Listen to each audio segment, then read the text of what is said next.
पितापल्ली छक निकटरे मो बस रास्ताकड़ नालू खसी पड़ा पर एबे रास्तार देखा मिली असंभव भिड़। गोटे पटे क्रेन जोगे बस को उद्धार करा जाउथबा बेले अन्य पटे पुलिस पहुंची घटनार तदंत आरंभ करिसेंती।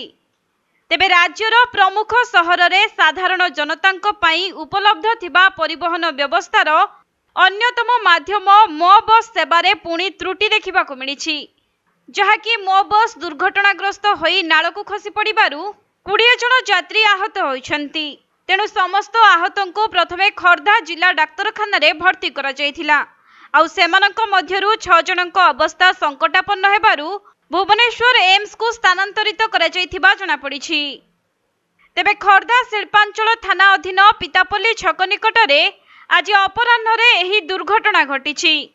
सेपटे ड्राइभरक अवहेला पई एपरि अघटन घटिथिबा बेले दुर्घटना परे घटनास्थलरू ड्राइभर फेरार मारिथिबा सूचना रहिछि। तेबे दुर्घटना घटिबा परे स्थानीय लोकमाने जानिबाकु पाई संगे संगे यात्री माननकु उद्धार करिथिले।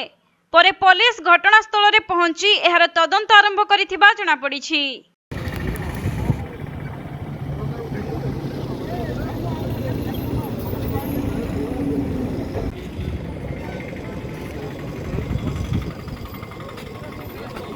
पंकर बस देखिए रेडी আছে हां हां लोग के जो है